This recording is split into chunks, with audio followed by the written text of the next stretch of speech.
Vamos lá. Quando nós olhamos para Nínive, nós vamos vendo aqui uma coisa bastante interessante. E aqui, o profeta Naum vai deixando bem claro para eles, né, que todo o seu orgulho, toda a sua vaidade, né, tudo aquilo que você tem como prepotência, achando que você está ou é acima de todos e que é praticamente invencível. Quando o homem olha para as coisas e as veem deste jeito, eles esquecem que existe um Deus que está acima de tudo. Qual era o grande problema de Nínive aqui? Era se achar como imbatível. Era a detentora do maior exército, tinha a maior força militar, nela encontrava-se a maior prosperidade de todas as nações, nela encontrava ali aqueles que estavam dentro dos seus aposentos, dentro dos seus muros, a maior segurança, tinha ali a maior abastança e sabia que jamais poderia ser desposada do lugar onde que estava. Isso é dentro da compreensão humana. Mas eu olhar para as nações hoje e a gente vai vendo que tem aí em cada vamos colocar cada parte, né, das divisões do mundo, seja a América do Sul, seja a América do Norte, seja a Ásia, seja a África, seja independente de como é dividido o continente ou os países, a gente vai vendo que sempre dentro de cada bloco tem uma nação que sobressai em relação às outras. Então, a gente olha aqui para a América, a gente vê a América do Norte. Né? Nenhum país consegue superar a força dos Estados Unidos. Você olha para a América do Sul, né? Por mais que muitos brasileiros duvidem, não existe força bélica maior do que a brasileira. E isto quer dizer que cada país vai tendo aí uma influência de dominância sobre os outros. E por mais que os outros queiram se rebelar contra eles, primeiro eles vão pensar, não dá para bater de frente com esse povo não, que eles são mais fortes do que nós. E daqui ninguém nos ajude, como é que fica? Aqui, todos aqueles que olhavam para a Síria, ou se juntava a eles, ou ficava quietinho no seu canto, para que não fossem atacados por eles, porque se fossem, eram escravizados, eram subjugados. Quando nós olhamos para este texto, o Senhor vai falar assim, olha, está decretado. E quem decretou não foi o homem. E é bom, irmãos, nós olharmos como é que Deus trabalha. E nós achamos, dentro da nossa ignorância, muitas das vezes, nós achamos que Deus só trabalha na vida dos crentes. Deus só age por intermédio dos crentes. Não. Deus age com quem Ele quer. Quando Ele chama os babilônicos, quando Ele chama os medo-persas, quando Ele chama outros povos, principalmente os assírios, para fazer aqui justiça, ele escolhe um ímpio e fala assim, não, este é meu servo e ele vai fazer o que eu quero. Quando nós olhamos para isto, é bom nós termos entendimento disto. Quem é que está falando que está decretado que a cidade aqui será levada despida e será levada cativa? Olha que para afrontar os assírios, camarada, a gente tem que ter muita coragem. Mas a guerra aqui agora não é de homens. A guerra aqui é de deuses, como nós já temos falado. E não existe nada pior. Por isso que eu falo para os irmãos, olha, não adianta a crente querer defender Deus. Esquece isso. Esquece. Porque quem defende Deus é Deus. O homem afronta. O homem afronta. Eu vi uma declaração esses dias de um camarada e você, olha, isso ele conversando com um ateu. E você, olha, eu olhava para a minha situação, falava assim, mas será que existe Deus? E de repente, eu estava parado num lugar para almoçar, jantar, sei lá, quebrado, sem um centavo no bolso. De repente chegou alguém e falou assim, olha, você não quer fazer um show para mim, não? Um casamento de uma filha minha? Eu falei assim, vou. Aí, eu falei, quanto que é o show? Ele pediu lá um valor irrisório. Eu falei assim, não, eu vou te dar 20 mil reais para você ir lá. Eu, quando que é? Não, eu vou marcar a data ainda, mas eu já vou deixar pago. Ele falou assim, o camarada deu lá os 20 mil reais para ele e foi embora. E o cara nunca voltou para falar quando seria a festa, nem nada. E ele quebrado, quando ele recebeu aquele dinheiro, ele falou assim, ele disse que ele sentiu uma força, algo sobrenatural. Ele falou assim, ó, foi eu que mandei para você. Interessante isso, né? E ele falando para um ateu, e o ateu falou assim, não, mas Deus não existe. Você existe. Eu senti a presença dele comigo. Um ímpio falando isso. Olha que coisa interessante. A gente olha para um negócio desse e a gente vê o Senhor falando para os assírios. Né? A sua arrogância por não conhecer e não saber que existe um Deus que está no comando de todas as coisas vai fazer com que você seja destronada, vai fazer com que você seja despida, vai fazer com que você seja levada cativa para você saber que existe um Deus. Deus usa o ímpio para falar com o ímpio. Deus usa o ímpio para fazer justiça com aqueles que são chamados seus filhos. Deus usa quem Ele quer e Deus faz o que Ele quer porque Ele é Senhor de todas as coisas. E quando nós olhamos para essa situação, Ele fala assim, olha, as suas servas gemem como pombas e batem nos seus peitos. Fala assim, olha, todas aquelas cidades que estão ao seu redor, todos aqueles que foram subjugados por você, todos aqueles que esperavam de você as migalhas para se sustentarem e saberem que não existia ninguém tão superior como os assírios, agora percebe que o poderio bélico dos assírios para nada serve. E por ter confiado no homem, não resta outra coisa agora a não ser gemer, chorar e se lamentar. É. O que o Senhor está mostrando para nós? E é bom nós entendermos isto. Aquilo que o Senhor falou que vai acontecer, acontecerá. Quando nós olhamos aqui para Isaías, capítulo 47, o Senhor manda o recado à nação. Isaías 47, versículos de 1 a 3. Ele diz, desce, assenta-te no pó, ó Virgem de Babilônia. Assenta-te no teu chão, sem trono, ó filha dos caldeus. Nunca mais será chamada mimosa e delicada. Toma mó, moe a farinha, descobre a cabeça, descalça os pés, descobre as pernas, atravessa os rios. A tua nudez será descoberta, e ver-se-á o teu opróbrio. Tomarei vingança, e não farei acepção de homem ao. Profecia. O profeta Isaías falando contra os assírios. O Senhor falou, vai se cumprir. Nós muitas das vezes temos dificuldades para entender isso. E aqui aqueles que esperavam alguma coisa da Síria, agora olha, e por não ter confiado nas promessas de Deus, não resta outra coisa a não ser gemer e a não ser se lamentar. Ele diz, Nínive é como um tanque.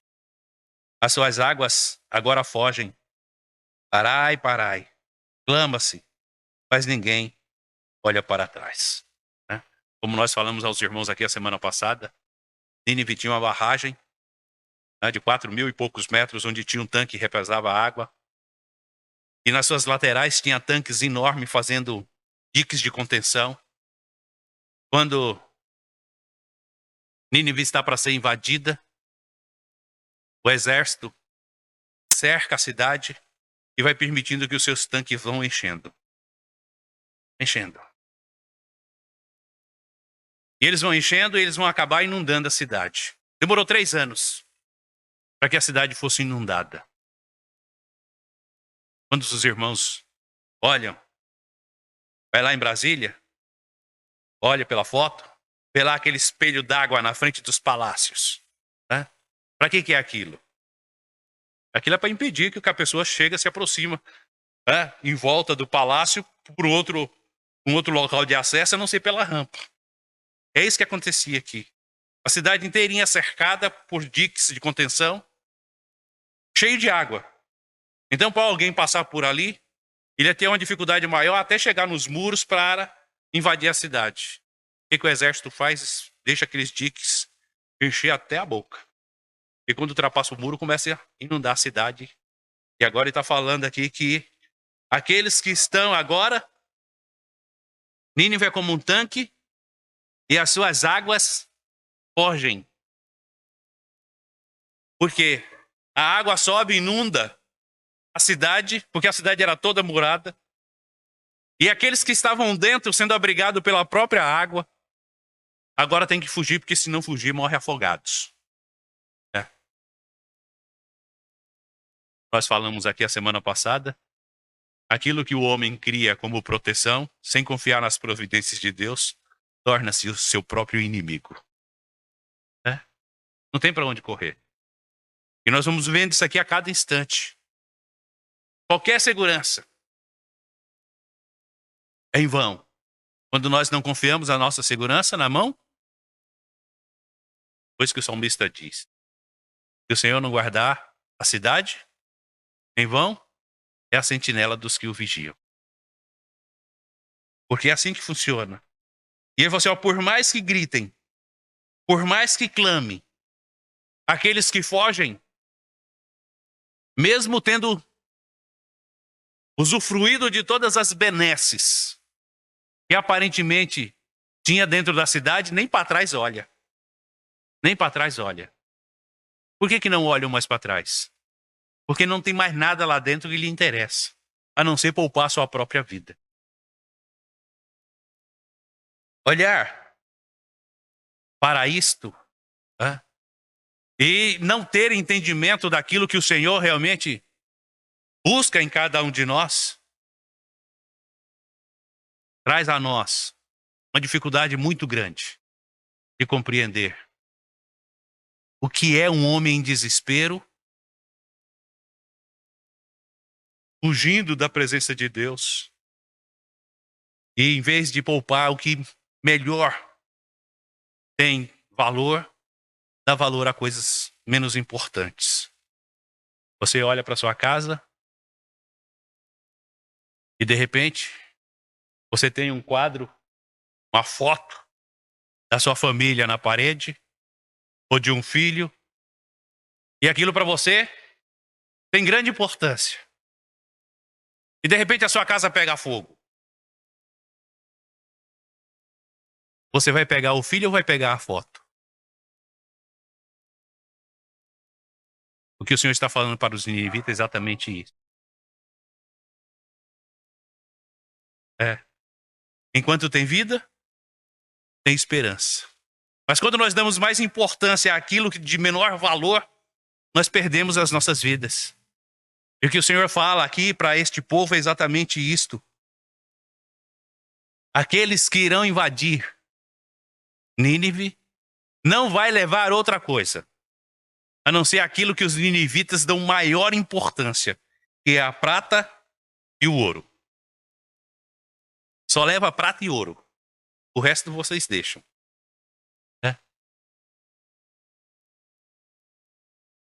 Deixa. Quem fugir, fugiu. Mas aquilo que eles mais têm de precioso, a prata e o ouro, quem saquear a cidade leva tudo. E hoje nós vemos a história comprovando, através da arqueologia, em achar achados arqueológicos, objeto de vaso, material incrustado em cobre, folheado a ouro, pedras preciosas, muitas coisas. Como diz o texto aqui, há abastança de todo objeto desejável. Porém, a prata e o ouro foi totalmente saqueado. A única cidade que o pessoal ainda, os arqueólogos, não acharam nem prata nem ouro, em abundância como acham nas outras cidades, foi em Nínive. Porque a ordem do Senhor era para o invasor levar o que tivesse de prata e ouro. Nós muitas das vezes esquecemos disto. Quando o Senhor diz o amor ao dinheiro é a raiz de todos os males. Porque o homem coloca o seu coração naquilo que é precioso e esquece de quem deu a ele a saúde, deu a força, deu a vida, deu a sabedoria, deu tudo para conquistar o bem. As pessoas esquecem. E quando as pessoas amam mais aquilo que é perecível do que a Deus, tende a perecer junto com o perecível. O que o Senhor está falando aos ninivitas aqui é exatamente isto. Só leve prata e ouro. Todo o resto deixa. Alguém vai se interessar por isso depois. Mas para eles, como não tem valor, você vai fugir numa hora de guerra e vai querer levar um vaso de barro? Para que você vai fazer com um vaso de barro? Hoje tem valor. Hoje tem valor. Naquela época não tinha. Mas agora nós vamos olhando para o Senhor conversando conosco nesta manhã e falando a nós exatamente isto. Atente-se para isto. Atente-se para isto. Quando você se apega àquilo que para você tem mais valor do que Deus e não dá importância ao Deus Criador de todas as coisas, saiba de uma coisa. O seu fim pode estar bem próximo.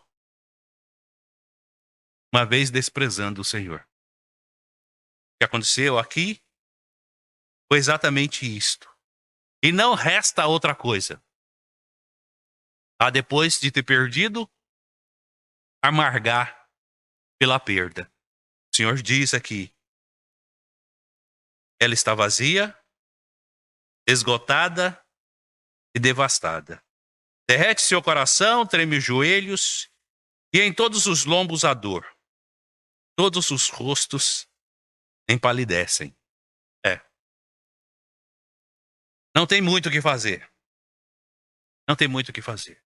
Depois de você ver tudo sendo perdido, o que não foi inundado e o que não foi queimado foi saqueado, o que resta a você? É você olhar, como nós vimos nessa semana, lá na Califórnia, e em muitos estados aqui no Rio Grande do Sul,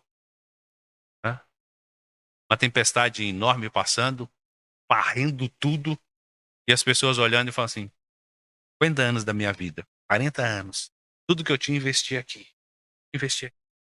O que resta a essas pessoas? Dor, sofrimento e angústia. É assim na vida daqueles que perdem aquilo que aparentemente dava a eles a segurança e dava a ele uma melhor qualidade de vida. E que muitas das vezes tem esquecido de valorizar quem deu a vida. Quando o Senhor fala aqui, após os valentes verem a cidade sendo devastada, o inimigo tocando terror, não restava outra coisa a não ser desolação. Não restava outra coisa a não ser joelhos trêmulos. Porque ele sabia que a morte era algo certo. A morte batia à porta. E não restava outra coisa. Por mais forte que os fossem, por mais preparados que estivessem para a guerra, por mais destreza que estivessem em combate. O texto diz que diante do pavor causado pelo inimigo não restava outra coisa, a não ser empalidecer.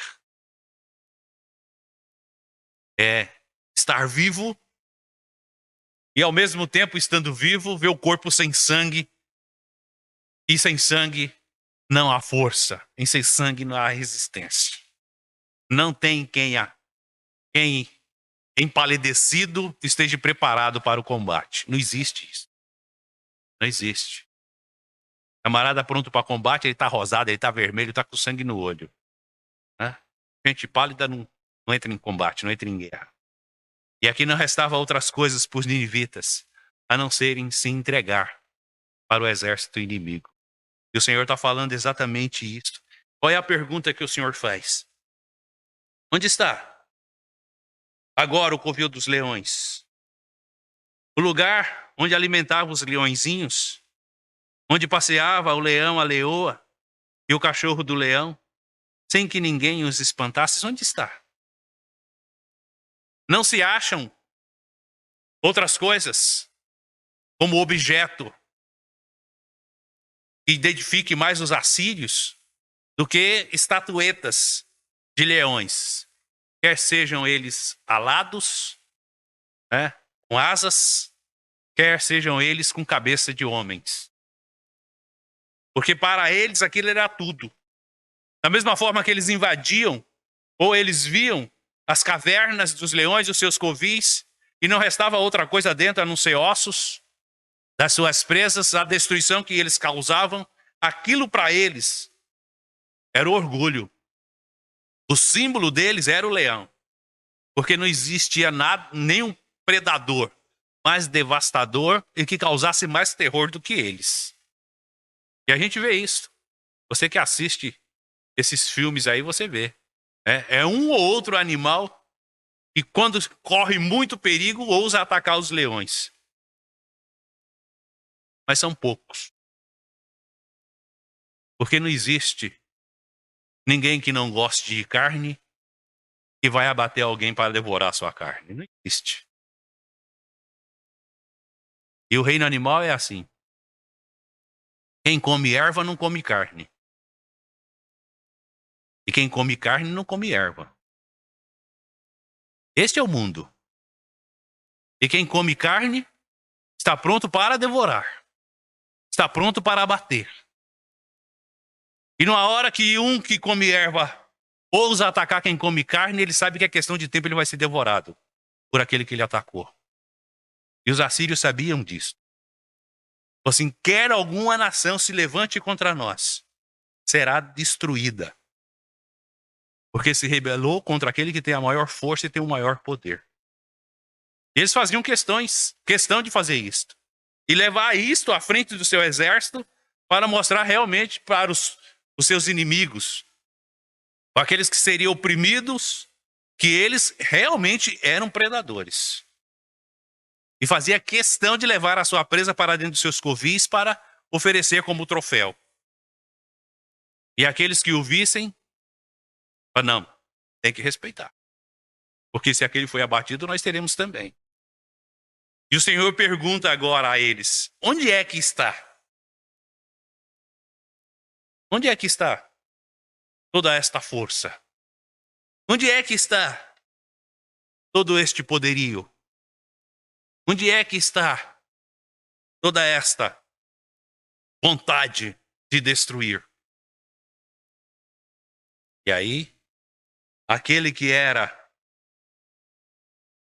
o devorador passa a ser devorado por aquele que o criou.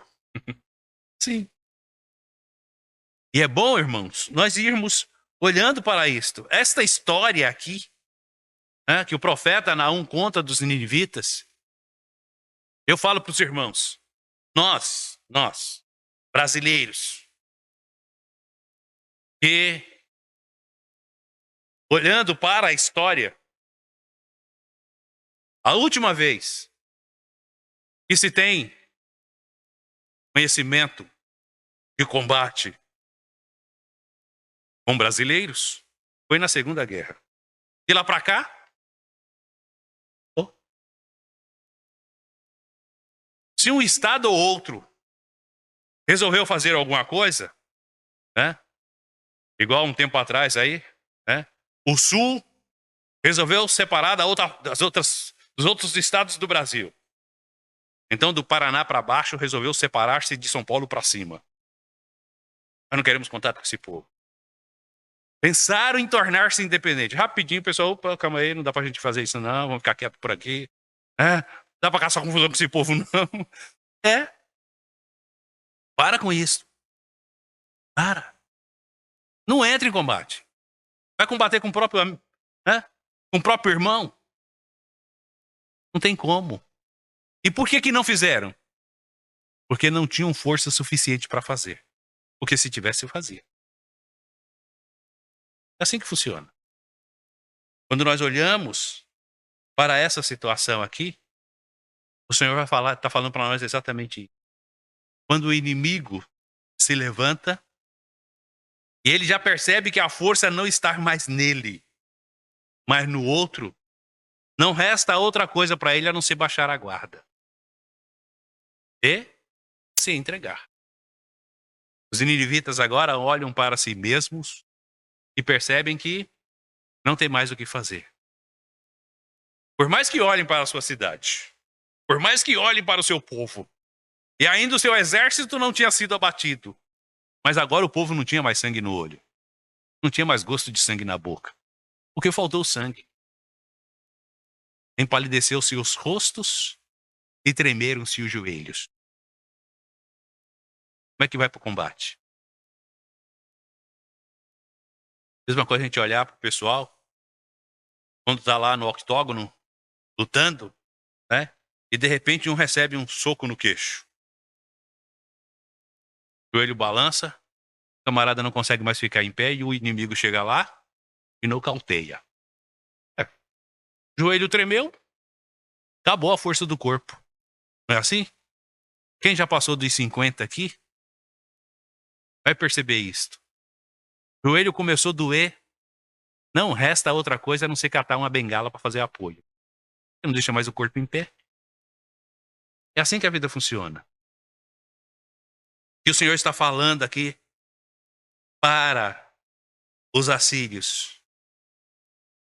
Quem se levantou contra você foi o Senhor dos Exércitos. Olha lá o versículo 13. Estou contra ti, diz o Senhor dos Exércitos. Queimarei na fumaça os teus carros, e a espada devorará os teus leõezinhos. Arrancarei da terra a tua presa, e não se ouvirá mais a voz dos teus mensageiros. E o Senhor está falando para os assírios. Acabou. Acabou. Então, por mais que vocês queiram, vocês arrumaram a guerra com o Senhor dos Exércitos. No capítulo 1, no versículo 8 de Naum, ele diz: mas como uma inundação transbordante, acabará de uma vez o lugar de Nínive. Para dentro das trevas, perseguirá os seus inimigos. Nínive só foi descoberta através de escavações arqueológicas. Porque se não fosse alguém interesse em escavar aquilo que tinha acontecido aos ninivitas, teria caído completamente no esquecimento. Nós vamos olhando para essa situação e nós vamos vendo que acabou com Nínive. O orgulho da cidade ou da nação em achar-se independente de Deus. Nós vamos vendo isso. Olha para a história das nações. Como é que elas têm sido destronadas? E a gente vai vendo quantos quantas dinastias, quantos povos que já, através da história, nós temos tido conhecimento do seu domínio sobre os demais. E como é que eles vão perdendo o seu domínio? Uma vez que acham-se soberanos, dominadores, senhores de tudo e esquecem de Deus. Tem uma frase que diz o seguinte, um provérbio popular. Todo homem quer ser rei. Todo rei quer ser Deus.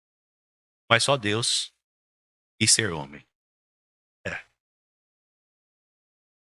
O homem, na hora que eles se acham, ou que eles se acham, que ele é um Deus, porque ele não precisa mais de Deus, ele é totalmente independente, e ele consegue satisfazer todos os seus desejos, consegue atender todas as suas necessidades, o domínio de todas as coisas. Pode ter certeza que é questão de tempo, Deus vai agir. Deus vai agir. Seja com o ímpio, seja com o não ímpio. É assim que funciona. O Senhor tem um povo. Na hora que esse povo, que se chama pelo seu nome, não estiver mais agradando a ele, ele vai falar a este povo: o que serve a mim? Holocausto e sacrifício? E com a boca não me honra.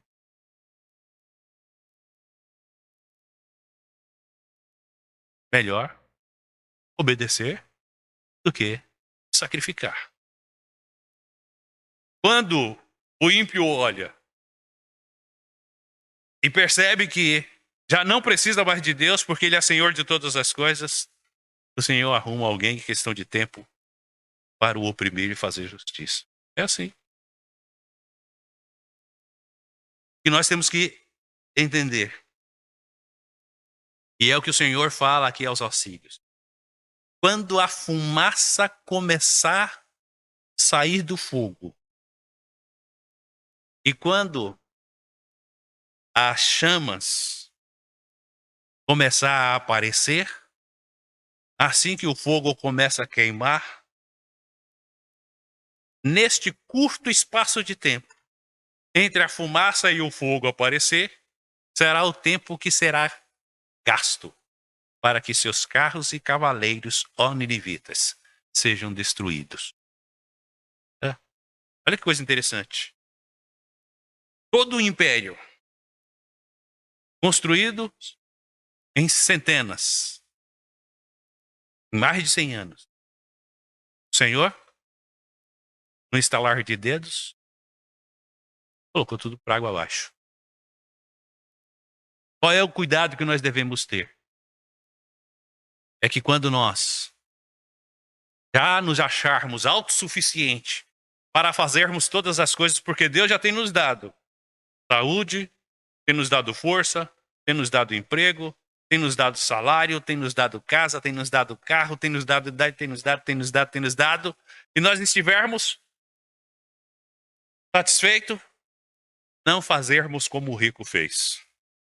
Ó alma, come, bebe e folga, porque tens tesouro para muitos anos. E o Senhor vai falar: louco, se hoje pedires a tua alma, o que tens preparado? E é bom nós olharmos para isto. O Senhor dá, mas não para esquecermos dele. O Senhor nos dá para que através daquilo que ele tem nos dado, tenhamos sabedoria para glorificarmos a ele. No dia que nós esquecermos disto, acabou. E eu espero em Deus que nós possamos termos aprendido um pouco mais com o livro de Naum. Que Deus os abençoe. Tenham uma boa tarde e um bom dia. Se ainda não votaram, votem para votar. Tá bom? Vamos orar. Santo Deus e Pai, nós te agradecemos, Santo Deus, por esta manhã. Te agradecemos por esta escola, te agradecemos pela vida de cada um dos nossos irmãos. Pedimos, Santo Deus, em nome de Cristo Jesus, que o Senhor nos ajude, nos dando sabedoria, nos dando compreensão, discernimento, Senhor, para que possamos fazer aquilo que o Senhor tem confiado em nossas mãos e fazendo, Santo Deus, façamos com que o teu nome seja glorificado. Tenha misericórdia, Santo Deus, desta nação, tenha misericórdia do teu povo, daqueles, Santo Deus, que estarão tomando a decisão no dia de hoje para colocar essa nação, Santo Deus, na melhor situação possível. O Senhor conhece todas as coisas, sabe o desejo do coração do teu povo e sabe aquilo que é melhor para cada um de nós. Por isso nós confiamos, Santo Deus, nas tuas providências e assim pedimos que o Senhor nos ajude, pois oramos em nome de Cristo Jesus. Amém. Deus os abençoe, tenha um bom dia e retorne às 18, tá bom? Deus os abençoe.